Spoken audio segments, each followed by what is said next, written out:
ಕೇಳಿದನು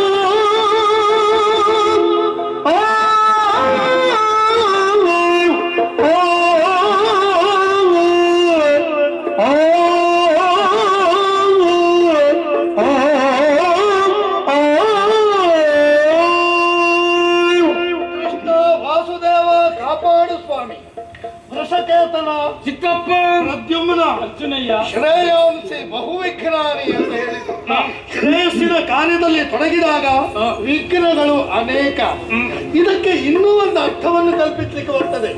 ಶ್ರೇಯಾಂಸಿ ಬಹುವಿಘ್ನಾನಿ, ವಿಘ್ನಗಳೆಲ್ಲ ಉತ್ತರಿಸಿ ನಡೆದಾಗ ಬದುಕಿನಲ್ಲಿ ಶ್ರೇಯಸ್ಸೆನ್ನುವುದು ಖಂಡಿತ. ಪಾಂಡವರ ಬದುಕು ನಡೆದು ಬಂದದ್ದೇ ಹಾಗೆ. ಅಶ್ವಮೇಧವನ್ನು ಕೈಗೊಂಡವರು ನಾವು ಗೋತ್ರ ಹತ್ಯ ಶಂಕೆಯ ನಿವಾರಣೆಗಾಗಿ ಅಶ್ವ ಇಳೆಯಲ್ಲಿ ಸ್ವತಂತ್ರವಾಗಿ ಸಂಚರಿಸತಕ್ಕದ್ದು.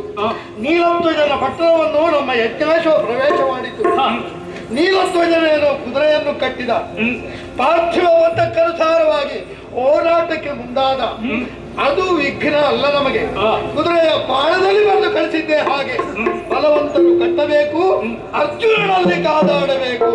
ಬಲಹೀನರಾದವರು ಕಪ್ಪ ಕಾಣಿಕೆಯನ್ನು ಕೊಡಬೇಕು. ಬಲವಂತನಾದ ನೀಲಧ್ವಜ ಕುದುರೆಯನ್ನು ಕಟ್ಟಿದ, ಹೋರಾಟಕ್ಕೆ ಮುಂದಾದ. ಹಾಗಾದ್ರೆ ಇಲ್ಲಿ ವಿಘ್ನ ಯಾವುದು?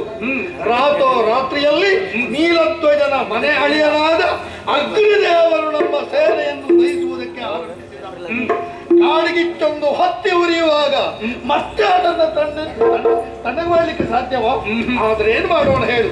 ಅಗ್ನಿ ಸ್ತೋತ್ರವನ್ನು ಪಠಿಸಿ ಅಗ್ನಿದೇವರನ್ನು ಪ್ರಸನ್ನೀಕರಿಸಿ ಅಂತೂ ಆ ವಿಘ್ನವನ್ನು ಉತ್ತರಿಸಿ ಬಂದಿದ್ದೇವೆ.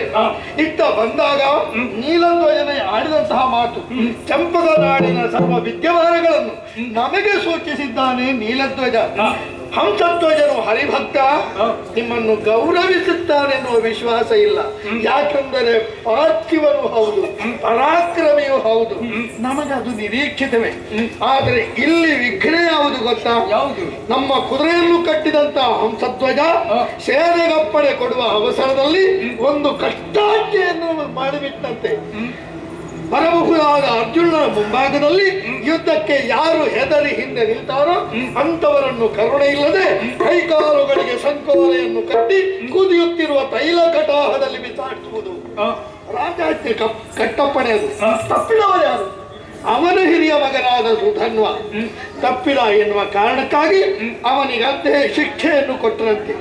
ಇಲ್ಲಿ ನಾವು ಬಹಳ ವಿಚಾರ ಮಾಡಬೇಕಾದ್ದು, ಕಾದ ಎಣ್ಣೆಯ ಬಿಂದು ಒಂದು ಮೈಗೆ ಸೋಕಿದ್ರೆ ಆ ನೋವನ್ನು ತಡ್ಕೊಳ್ಳಿಕ್ಕೆ ಆಗ್ತದೆ? ಸಾಧ್ಯವೇ ಇಲ್ಲ. ಅದೇ ಕೊತಲೆ ಕುದಿಯುತ್ತಿರುವ ಕಟಾಹಕ್ಕೆ ಒಬ್ಬನ ಕೈಕಾಲು ಕಟ್ಟಿ ಹಾಕಿದ್ರೆ ಮತ್ತೆ ಬದುಕಲಿಕ್ಕೆ ಸಾಧ್ಯವ? ಬದುಕುವುದಕ್ಕೆ ಸಾಧ್ಯ. ಕುದಿಯುವ ಎಣ್ಣೆ ಕೊಪ್ಪರಿಗೆಯೂ ಸುಧನ್ವನ ಪಾಲಿಗೆ ಅಮೃತ ಸಿಂಚನವಾಯಿತಂತೆ ಎಂಬಲ್ಲಿಗೆ ಅವನೆಂತ ಹರಿಭಕ್ತ. ಅಂತಹ ಹರಿಭಕ್ತರಲ್ಲಿ ನಮಗಿಂದು ಯುದ್ಧ ಮಾಡುವ ಅನಿವಾರ್ಯತೆ ಬಂತಲ್ಲ.